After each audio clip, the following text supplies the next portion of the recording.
बुलाया। और आप सब लोग, विशेष रूप से माताएं बहनें यहां बैठी हुई हैं, सबको मैं प्रणाम करता हूं। सभी जो हमसे बड़े हैं उनको प्रणाम करता हूं, जो हमसे छोटे हैं उनको अपना आशीर्वाद भेंट करता हूं।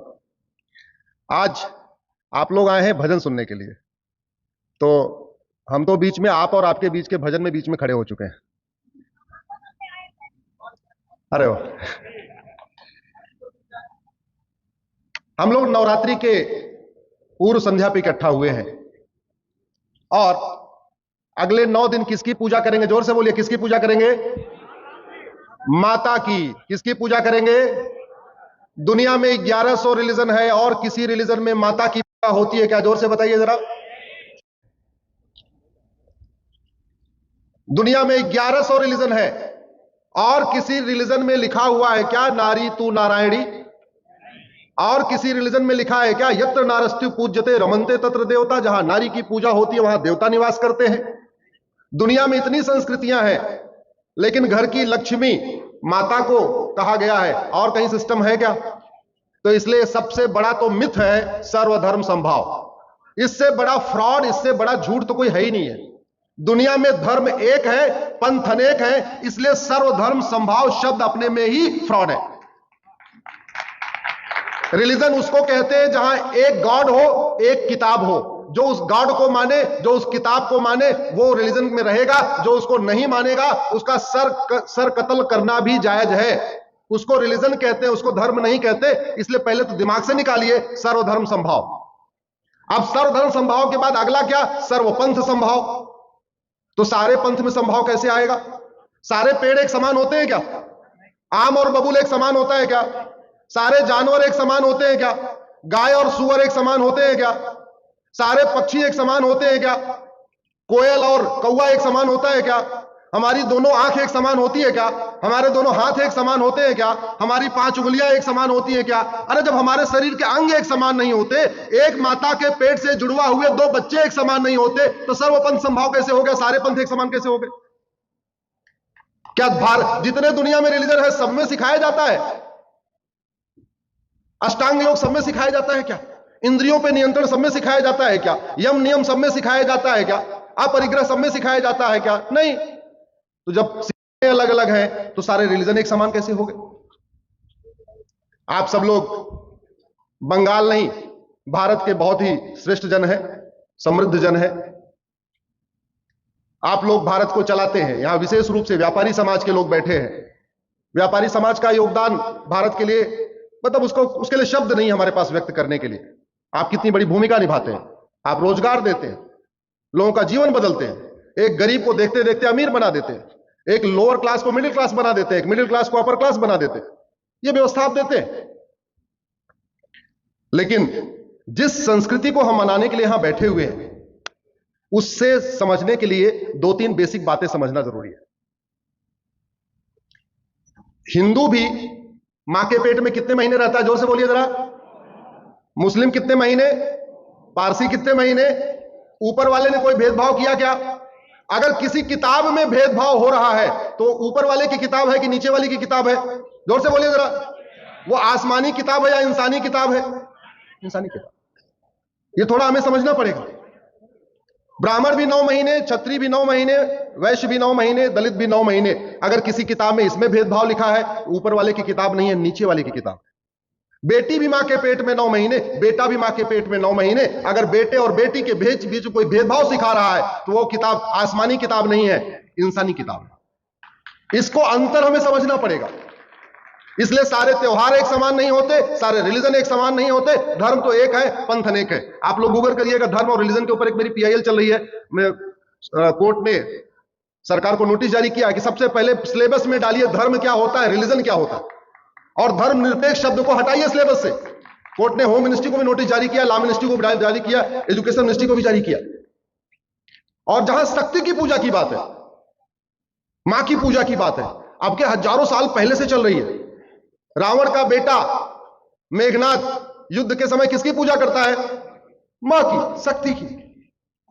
आज भी 21वीं सदी में बहुत में महिलाओं की पूजा तो छोड़िए, महिलाओं को पूजा करने का अधिकार नहीं। आज भी महिलाएं पुरुष के साथ बैठ के पूजा ही नहीं कर, इबादत नहीं कर सकती, प्रेयर नहीं कर सकती। हमारे यहां तो सिस्टम यह है कि पूजा करने जाना है मंदिर में तो परिवार के साथ ही जाना है, पत्नी को लेके जाना, अकेले जाना नहीं है कि नहीं सिस्टम? यह अंतर है। एक तरफ हमारा सनातन धर्म कहता है मंदिर में जाओ, अर्धांगिनी को साथ में जाओ, जोड़े से जाओ, दूसरी तरफ अपनी पत्नी के साथ इबादत नहीं कर सकते, अपनी पत्नी के साथ प्रेयर नहीं कर सकते, उसको बगल में लेके खड़े नहीं हो सकते, उसकी लाइन अलग होगी, तुम्हारी लाइन अलग होगी। लेकिन सवाल यह है, हम गायब क्यों हुए? जिस लंका में भगवान शंकर की पूजा होती थी, वहां शंकर जी की पूजा बंद क्यों हुई? जहां से माता गांधारी आई, दुर्योधन का ननिहाल, जहां 1805 में प्रधानमंत्री थे पंडित नंदराम टिक्कू, कश्मीरी ब्राह्मण थे, जहां नवरात्रे होता था, होली होती थी, दिवाली होती थी, संक्रांति होती थी, उस दुर्योधन के ननिहाल में आज की डेट में होली दिवाली मनाने वाला कोई क्यों नहीं बचा? उसको हम अफगानिस्तान कहते हैं। जिस राजा भरत के ननिहाल में होली दिवाली होती थी, संक्रांति होती थी, नववर्ष होता था, जहां से माता कैकेयी आई थी, उनका नाम कैकेयी इसलिए था क्योंकि कैकेयी राज्य की राजकुमारी थी। आज की डेट में उसको पाकिस्तान कहते हैं। वहां कितने लोग नवरात्र मनाने वाले बच्चे हैं, कितने लोग होली दिवाली मनाने वाले बच्चे हैं? बाकी तो छोड़ दीजिए, एक था पूर्वी बंगाल, एक था पश्चिम बंगाल। पूर्वी बंगाल की क्या सिचुएशन है, पश्चिम बंगाल की क्या सिचुएशन है, देख लीजिए त्योहारों में कितना अंतर आ गया। अब समय आ गया है कि हमें इस पे बहुत गंभीरता के साथ चर्चा करना पड़ेगा। सनातन धर्म जो सर्वधर्म संभाव सिखाता है, सर्व मंगल मांगल्य सिखाता है, यत्र नारस्ति पूज्यते रमन्ते तत्र देवता सिखाता है, नारी तू नारायणी सिखाता है, वसुधैव कुटुंबकम सिखाता है, अष्टांग योग सिखाता है, इंद्रियों पे नियंत्रण सिखाता है, वो खिसक कम होते होते होते होते अफगानिस्तान से खत्म, लंका से खत्म, पाकिस्तान से खत्म, बांग्लादेश से खत्म, भारत के 9 राज्यों से खत्म, भारत के 200 जिलों से खत्म, भारत के 900 तहसीलों से खत्म, और बाकी तो चलिए 1947 से पहले पिछले 75 साल में 9 राज्यों से खत्म, 200 जिलों से खत्म, 900 तहसीलों से खत्म। आपको यह जान के आश्चर्य लगेगा, भारत के बॉर्डर पे 300 तहसीलें हैं, 300 की 300 तहसीलों की डेमोग्राफी पूरी बदल चुकी है। इस पे चिंतन करना पड़ेगा और इसका समाधान आपको बताता हूं। प्रकृति से सीखना पड़ेगा। एक आम के पेड़ के पास में एक बबुल का पेड़ लगा दीजिए, 5 साल के बाद कितने पेड़ बचेंगे? जोर से बोलिए जरा, कौन सा बचेगा? बबुल का पेड़ बड़ा हो चुका होगा, उसके कांटे निकल चुके होंगे, आम का पेड़ सूख गया होगा। एक गांव में 10 गाय ले आके रख दीजिए और 10 सुअर ला के रख दीजिए, 5 साल के बाद गाय की संख्या 30 होगी, सुअर की संख्या 3000 होगी। यह कड़वी सच्चाई समझना पड़ेगा भैया। आप लोग इसको समझिए। 23 मार्च 1947 को भी नवरात्रा था। हम नवरात्र की पूर्व संध्या पे इकट्ठा हुए हैं ना। 23 मार्च 1947 को भी नवरात्र की पूर्व संध्या थी। आडवाणी जी ने अपने घर में नवरात्र मनाया था, जेठमलानी जी ने अपने घर में नवरात्र मनाया था, मनमोहन सिंह जी ने अपने घर में नवरात्र मनाया था, इंद्र कुमार गुजराल ने अपने घर में नवरात्र मनाया था, पृथ्वीराज कपूर ने अपने घर में नवरात्र मनाया था, लाला अमरनाथ ने अपने घर में मनाया था, मिल्खा सिंह ने अपने घर में नवरात्र मनाया था, खुशवंत सिंह ने अपने घर में नवरात्र मनाया था। अच्छा, जब वो 22 मार्च को नवरात्र मना रहे होंगे 1947 में, तो उन्होंने सोचा होगा क्या कि 6 महीने में सब कुछ छोड़ के भागना पड़ेगा? जोर से बताइए जरा, सोचा होगा क्या?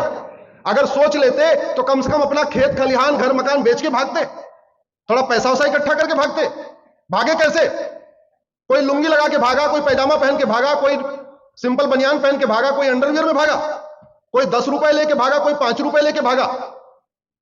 और वहां से भागे हुए एक बहुत बड़े मैं नेता को जानता हूं जो बाद में भारत में कैबिनेट मिनिस्टर बने, वो तो अपनी पत्नी को लेकर नहीं भाग पाए। सोचिए जरा, क्या उस समय क्या स्थिति रही होगी। अपनी जान बचा के भाग आए, अपनी पत्नी को छोड़ आए। उनकी पत्नी का क्या हुआ होगा भगवान जाने, अब उनका नाम क्या होगा भगवान जाने।